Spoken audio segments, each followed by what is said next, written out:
Very, very happy to be here.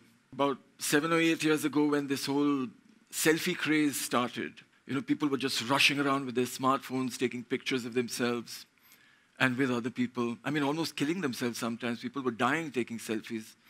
It was so crazy. And when they'd come to me to take a picture, I'm actually a very shy person. And I don't like taking pictures unless I'm paid. Of course. So I didn't want to say no because they come with so much love. I mean, there's so much appreciation of what they've seen of you on screen or wherever. And I didn't want to say no, so I thought to myself, I said, let me give them a challenge, a small challenge, and if they do that, then I'll take the picture with them. I don't want to say no, but let them do something which is actually for themselves. So I hit upon this idea of push-ups, 10 push-ups for girls, 20 for boys. And I thought that, people will run away, I won't have to take the picture. But surprisingly, almost 95% or maybe more, they agreed to do the push-ups. So wherever I was, at an airport, on a highway, in a restaurant, on the street, at a railway station, and they came to me and I said, 10 push-ups or 20 push-ups, whether they'd done push-ups or not ever, or ever exercised, they just got down and they did it. So that made me very, very happy. I mean, I was really happy to take the picture with them then. And even better was that, I started getting these messages over the years saying that, ever since we took this picture with you, ever since we did those push-ups, we started exercising and we become fitter and we become healthier. And now I'm running a marathon and I'm doing this and I'm doing that. And I thought that was just incredibly amazing, and it was so satisfying for me and so inspiring for me. So I believe that opportunities come to everybody in all shapes and sizes. I mean, this is an opportunity, right? This push-ups was an opportunity. Whether we see it or not, we are surrounded by opportunity. From things that we see, things that we hear, people that we meet, movies that we watch. Those, once we've experienced it, it changes our life. It changes who we are. We may not even recognize that change. We may not even notice that change, but we are different somehow. So if you take advantage, if you're actually cognizant of the opportunity, then you can take advantage of it. Look around you, the people that you meet, the things that you see. I mean, today you're listening to so many people. Whether you take something that they want to tell you or something completely different, it's entirely up to you. I mean, the big example is, for me, when I was about 9 years old, I went to a swimming pool next to my house. So I was very lucky because Bombay doesn't have that many swimming pools. And at that time, when I was 9, hardly any. So I went with my friends and my neighbors. I couldn't swim. Somebody wanted to swim, so we just went to watch. And the pool was packed. Okay, municipal swimming pool, 30,000 members or something. People just had place to stand in the pool. Nobody could swim. And it was so hot, they just wanted to be like cool in the water. So we were there, my friend was maybe swimming, and somebody suddenly pushed me in the pool. And I couldn't swim. And somehow I kind of struggled and paddled and saved myself, which is great, so I'm here today talking to you. But the experience, which could have been shattering, it could have been scarring. I mean, I know people who've had that experience, they say, never again. We don't want to go near the water. We don't want to go near the pool. Water is scary.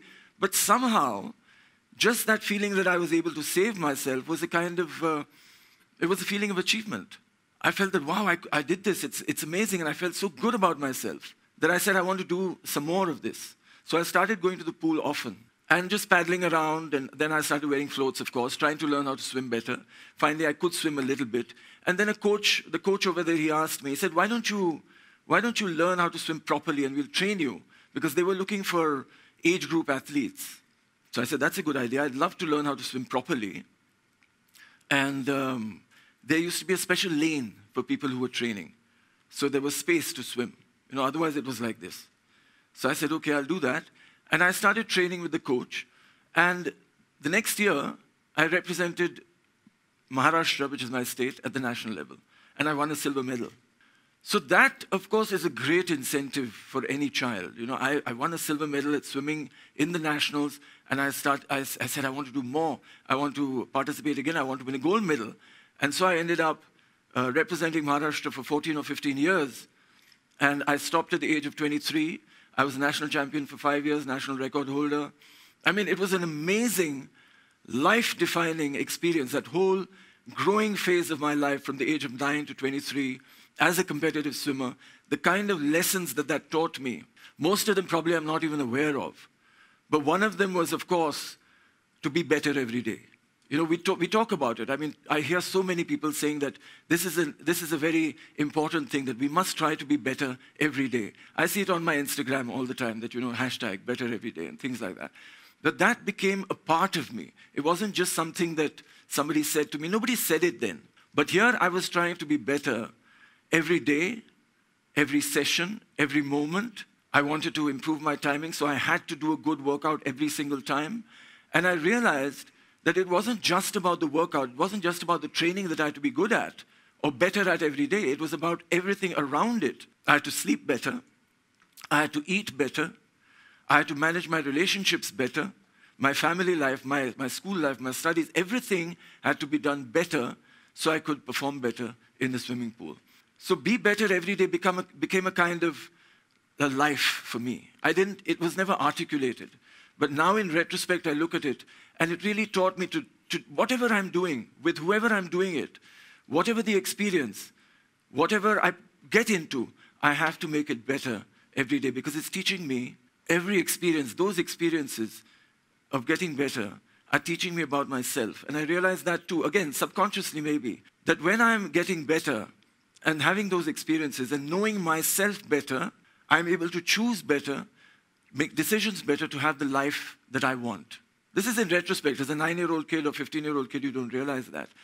But another thing I did realize, and this was at the age of 15, there was a spiritual guru that my father had, and he used to visit us often. He used to stay a few days at a time. And one day he asked me, one question he asked was, how much money do you want to make? But that was like, I said 50 lakhs, but that doesn't mean anything. He asked me a very important question. He said, what matters to you most?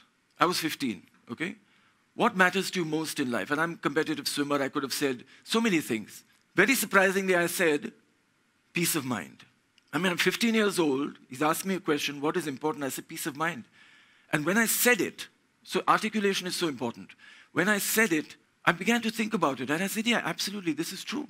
As a competitive swimmer, as somebody who needs to be at their best all the time, give 100% all the time, you need to have peace of mind. You need to be relaxed. You need to be stress-free. So whatever the challenge, whatever the situation, whatever you're doing in your life, you will do it better if you're relaxed, if you're stress-free. So there are many ways, of course, of managing stress, many ways of being relaxed. But this is the important thing, that you need to work towards it, to be relaxed in your mind so that you can perform better. So those were the two really amazing things that I learned from swimming that I realized. And of course, when I started modeling, that was also because of swimming. And the reason for that was, at that time, they were very fair. All the models were very fair for some reason. I don't know why. They were North Indian, they were fair. From swimming, I was very dark. But because of the features I had, which again, I don't think are extraordinary, because I'm half Goan, and all the Goans, according to me, look exactly like I do. But, I mean, I'm a carbon copy of my mother. If you see her, you'll know. But it was the combination of those features with the kind of aura that I had of an athlete, the energy that I had of an athlete. That combination kind of worked. And everybody was like, wow, this is an amazing look. And I very quickly became very, very successful. But what I realized, so when I'm talking about peace of mind, it's also about understanding what is important to you in your life.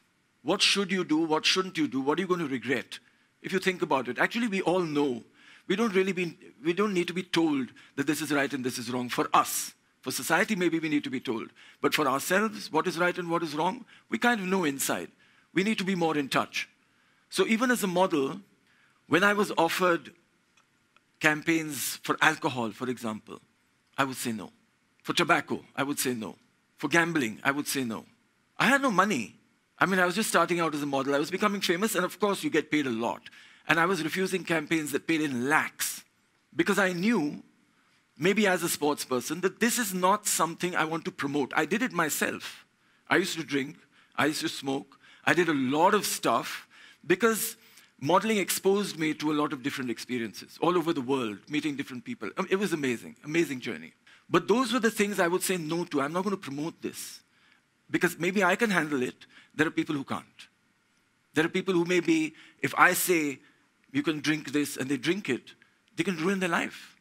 I realized that even as a model starting out. And I've never done it. So till today, every decision that I've made, every choice has been based on that one philosophy. Is this going to disturb my peace of mind? Am I going to regret this later? Whether it's a movie, a role, a modeling assignment, a job, any engagement, am I going to be happy doing this? And later on, if yes, I'm going to do it. If no, I will stay away. It doesn't matter how much money is in it, how much fame, how much adulation, how much success, I just won't do it. So that, I think, has been like an amazing guiding philosophy my entire life. To find out what is my priority. So to me, it's peace of mind. To you, it could be something else. So peace of mind, being better every day, it really, really helped me. I mean, it's just made me the person that I am. And for that, of course, I thank sports. And not only sports, I thank my parents. Because when I started swimming, sports was not something that was encouraged in India. Even today, I mean, it's barely encouraged. In fact, parents stop their children when they get to maybe the 8th or 9th standard. Even if they're good, they might be at the national level, but no, listen, you need to study. And the kind of background that I came from, like all 4 of my grandparents were doctors. My father was a nuclear scientist. My mother's a biochemist. I'm an engineer, but I was never interested in engineering. Strangely, I got more money from modeling. And engineers complain about that today when they hear about how much money I made from my first assignment. I always thought that, it's better to live your life according to what you believe. And this came from sports. My parents really encouraged me. My grandparents actually, because they struggled really hard. This is the 1920s, to become doctors, to save money, go to England, become FRCS or any other qualification that they wanted. But my parents said, no, it's okay. If you can study and you can swim and you can balance the two, we don't mind you continuing. So I was able to continue swimming till I was 23, till I started modeling. I was able to, that's the reason I became a model, because people saw me and said, wow, this is amazing. I never wanted to be a model. I was shy, like I said, I didn't like to be photographed. But for the first, they offered me a lot of money to be photographed, and I said yes. And it was good.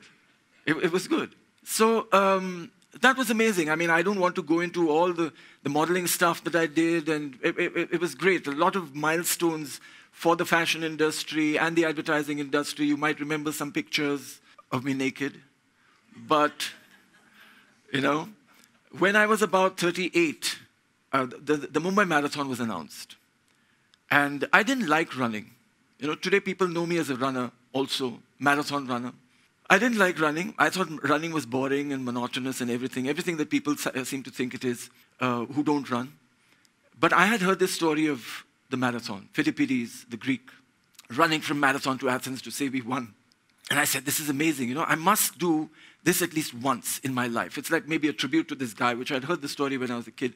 And every man, I feel, must do this once in their lives. So I participated in the Mumbai Marathon, in the half marathon. And everybody told me, this is going to be very difficult. What are you doing? Are you crazy? You're 38 years old. Those people are different in Europe. Their genes are different. The weather is different. They eat different food. You're Indian. It's so hot here. You'll get dehydrated. You'll have cramps. You'll faint. You'll die. Like everybody does. When you're trying something new, people will tell you why you shouldn't do it. And I started to believe that. I was like, oh yeah, what will happen? So many bad things can happen. I began to doubt myself. But I did it. I trained for it. And I ran till up to 15 or 16 kilometers before the event. But I was still thinking, what's going to happen in the last 4 or 5 kilometers?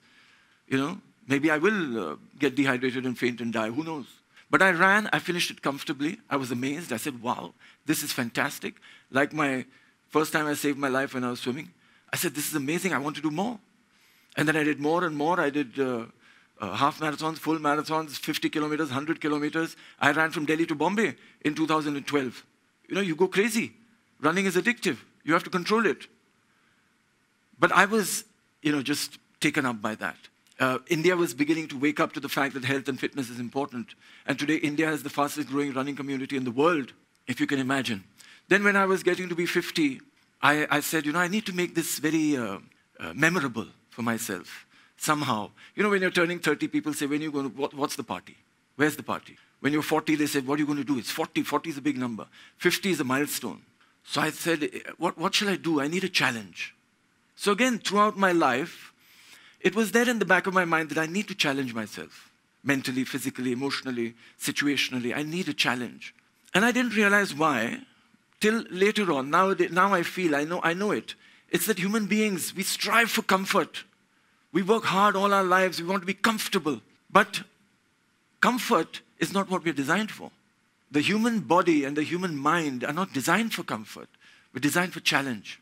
If we don't challenge ourselves, we do not challenge the mind, do not challenge the body, they deteriorate, they disintegrate. We need to challenge. We need to find those challenges. Life is throwing challenges at you anyway, but you need to find your own challenges to make you strong enough to face that life, to face whatever life can throw at you. So people ask me, what keeps me young?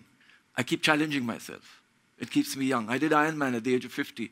3.8 kilometers swim, 180 kilometers cycling, 42 kilometers running, one after the other, to be finished in 16 hours. I did it.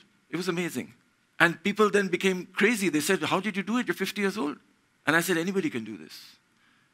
I'm inspired by myself, by challenging myself to be better every day. And I believe that each one of us has this duty to inspire ourselves to be better every day, and by our actions of inspiring ourselves to inspire everybody around us. I mean, there's this philosophical question, why are we here? People ask this question. I believe that we are here to inspire each other. Because according to the theory of evolution, the species has to get better. How does it get better? If we inspire each other.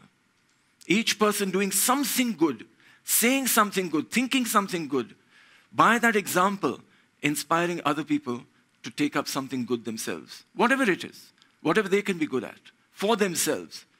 Not for anybody else, not for society, maybe for society, but more importantly for yourself.